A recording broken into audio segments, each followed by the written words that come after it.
Una vez visto el contenido de uno de los muchos informes que podríamos encontrar, y probablemente cualquiera que vea este vídeo pues tendrá uno parecido en su mano de un familiar o de uno propio, tenemos que hacer unas consideraciones sobre los informes médicos psiquiátricos en procedimientos administrativos o judiciales de índole civil penal. En primer lugar, todo procedimiento administrativo o judicial se basa en un principio de publicidad. No cabe en un Estado de Derecho que los procedimientos que tienen que ver con la administración o con la justicia se lleven de una manera oculta. En este sentido, no cabe duda de que el psiquiatra es una parte de la sociedad y debe tener su participación en procedimientos administrativos judiciales, pero siempre y cuando se den unas debidas condiciones de contradicción. Es decir, el propio paciente también podrá no solo acceder a los documentos del médico, sino también tacharlos o corregirlos y decir o afirmar en sede judicial o administrativa si está o no de acuerdo con las apreciaciones o expresiones que se meten. Por otra parte, todo procedimiento administrativo y judicial tenemos que considerar que hay que tener en cuenta a las partes. Para ser parte de un procedimiento administrativo judicial tiene que haber dos principios, uno el de legitimación y otro el de capacidad. El psiquiatra no está legitimado por sí mismo como profesional médico para ser parte en un procedimiento administrativo judicial contra un paciente. En todo caso podrá ser la administración sanitaria o los servicios sociales, pero el psiquiatra jamás tendrá esa consideración de legitimación dentro de un procedimiento administrativo judicial. Tampoco tiene capacidad, porque en cuanto está ejerciendo una función pública, sus capacidades se limitan al ejercicio de su función pública, no más allá. Por lo tanto, tampoco tiene capacidad para comparecer personalmente, en nombre propio, en un procedimiento administrativo o judicial. Esto, evidentemente, es una contradicción con lo que en la realidad ocurre, pero es muy claro que el psiquiatra, como persona física, no puede comparecer en procedimiento administrativo o judicial y como funcionario tampoco. ¿Qué otras formas hay de introducir al psiquiatra dentro de un procedimiento administrativo o judicial? Dentro de todo procedimiento existen los medios auxiliares de prueba, las pruebas, ¿no? Toda argumentación debe ser probada. Y aquí podría entrar el psiquiatra dentro del procedimiento como una parte auxiliar del procedimiento o como una forma de prueba. Existen los testigos, existen los peritos, existe la documentación que obra en expediente administrativo, y esa sería una de las formas que tendríamos de poder hacer entrar al psiquiatra dentro de un procedimiento administrativo judicial. Pero tenemos un problema, que como testigo el psiquiatra no es válido. ¿Por qué? Porque el psiquiatra se debe a una confidencialidad. El principio de confidencialidad del ejercicio de sus funciones médicas le imposibilita para actuar como testigo en un pleito. Por otra parte, como perito, nos encontramos también con otro problema. Las periciales deben hacerse con el consentimiento del interesado. No existe una pericial en la que al interesado se le aparte de la toma de decisiones o no se le permita renunciar, transigir o negarse a esa exploración clínica.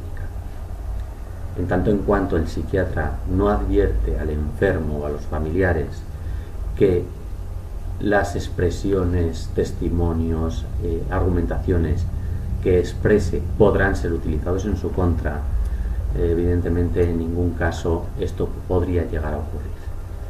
Dado que no se advierte al paciente que lo que diga podrá ser utilizado en su contra, no tiene ninguna validez o no cabría la posibilidad de entender que sea posible o razonable que lo dicho por un paciente pueda estar reflejado en un informe que se pueda utilizar en su contra, porque ahí estamos violando un principio de la confianza legítima y el principio de buena fe. Evidentemente, si violamos el principio de buena fe y confianza legítima, el testimonio, el informe es nulo de pleno derecho. En cuanto al contenido del informe, es decir, primero hemos visto que el psiquiatra no puede comparecer ni por sí mismo ni en representación de la administración como parte en un procedimiento administrativo judicial. Tampoco puede ser prueba válida en un procedimiento administrativo judicial por la consideración de funcionario que no ha advertido a la parte de las implicaciones de sus testimonios. El informe que redacta el psiquiatra deberá someterse a una serie de limitaciones, de reglas normativas para que tenga una mínima validez. No todo lo que se escribe en un papel puede ser considerado un informe o puede ser considerada prueba. Hay que tener en cuenta los 4 principios básicos de la bioética. Teniendo en cuenta que el informe es un acto médico, el informe de un psiquiatra es un acto médico y como acto médico está sometido a los principios de la bioética. Y los principios de la bioética no pueden ser más simples: la beneficencia, la no maleficencia, la justicia y el consentimiento informado.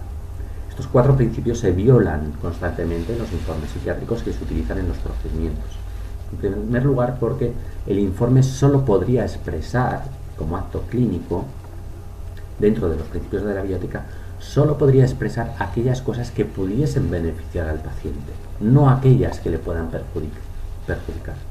Y en este sentido, si el informe no está redactado con el consentimiento y la participación del paciente, es inválido.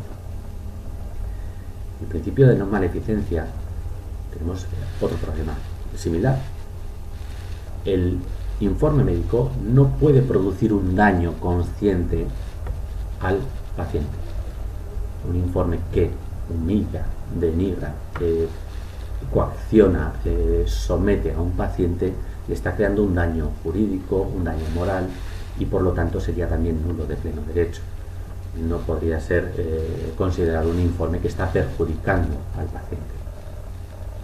En cuanto a la justicia y la equidad, tenemos otra vez que hacer la misma consideración.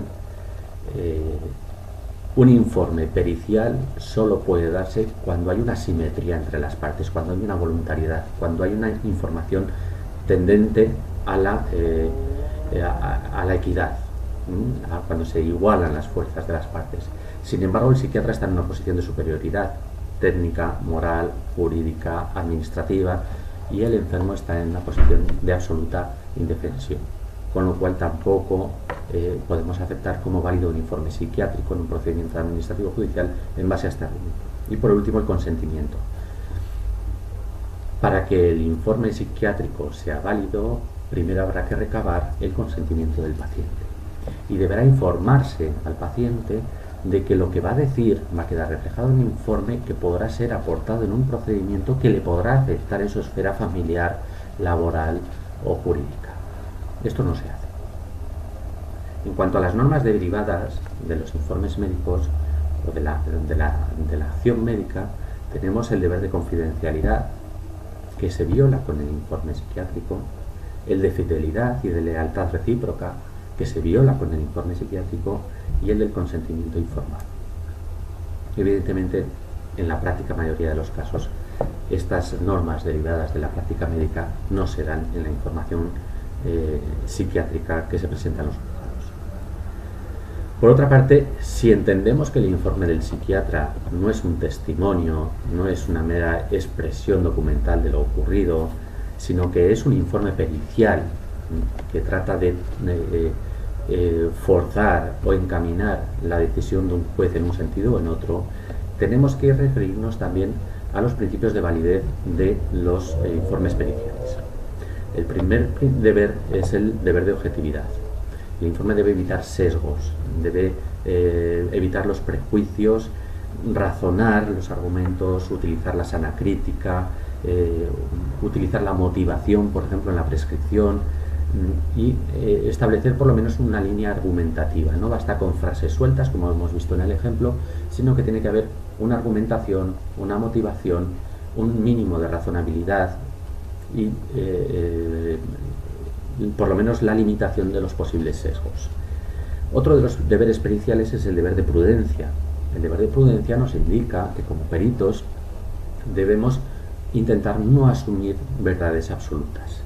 Siempre existe la posibilidad de duda, siempre existe la posibilidad de error y por lo tanto un informe pericial tajante que no deja lugar a dudas y que no permite ninguna revisión o que no permite una contradicción es un informe que viola las normas básicas de un informe pericial. Por otra parte, como hemos dicho antes, en la objetividad tiene que haber una reflexión y juicio. tiene que haber una motivación, tiene que haber una argumentación. Esa argumentación tiene que ser lógica, tiene que seguir las reglas de la sana crítica. Y eso es lo que tampoco hemos visto en este informe. En cuanto a la imparcialidad, aquí tenemos un problema, y es que no podemos creer que el psiquiatra sea imparcial. El psiquiatra es parte de una relación terapéutica y evidentemente no es parcial. Cuando impone un tratamiento, justifica esa imposición, y evidentemente no vamos a poder llevar como persona imparcial a un juicio a una persona que tiene ya un criterio establecido.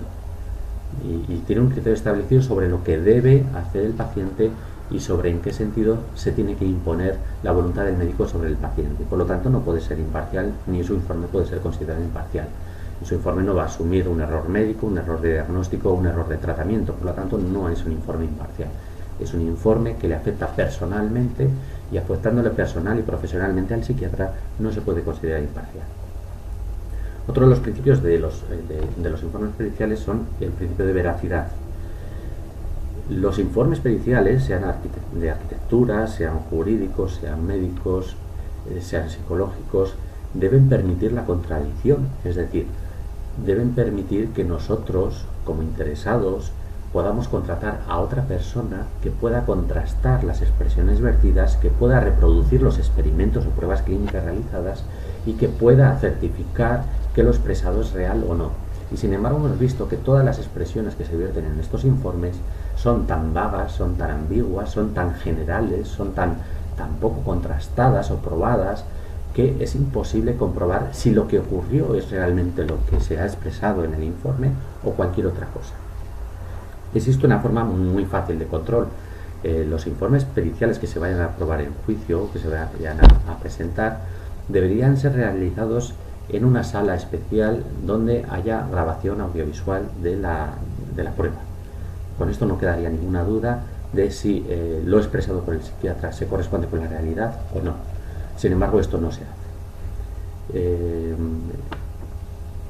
Para acabar, lo que tenemos que decir es que hay una incompatibilidad de funciones entre el clínico y el forense. O se está haciendo una función clínica o se está haciendo una función forense.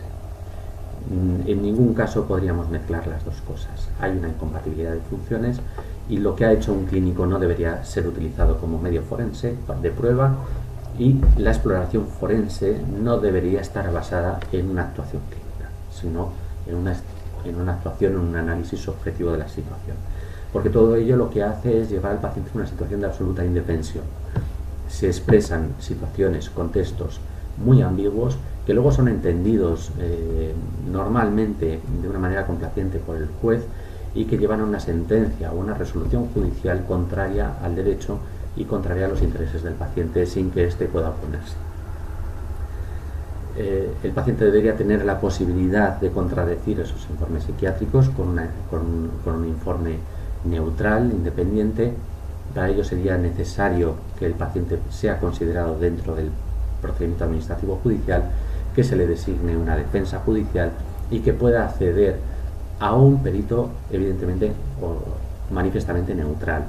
Esto se puede conseguir a través de listas de peritos en el que ni el juez, ni la administración, ni el paciente eligen al perito, sino que este viene dado de una lista. Y esta sería la parte más importante. Lo que nos encontramos muchas veces es que el paciente, dentro de la asistencia clínica o dentro del procedimiento administrativo o dentro del procedimiento judicial, está privado de la más mínima y elemental asistencia personal y técnica. El paciente no entra en consulta acompañado de otras personas, lo cual podría ser prueba de falsedad o de falso testimonio del informe. Las entrevistas no son grabadas, lo cual podría también constituir una prueba de negación de esos informes. No se designa un defensor judicial o un abogado que asista al enfermo en un procedimiento administrativo judicial, lo cual garantizaría sus derechos, y todo esto nos lleva a colegir y a entender que el procedimiento que se está siguiendo en la emisión de informes psiquiátricos en procedimientos administrativos judiciales es completamente contrario a derecho, y por lo tanto habría que empezar a recurrir todo este tipo de expresiones e informes.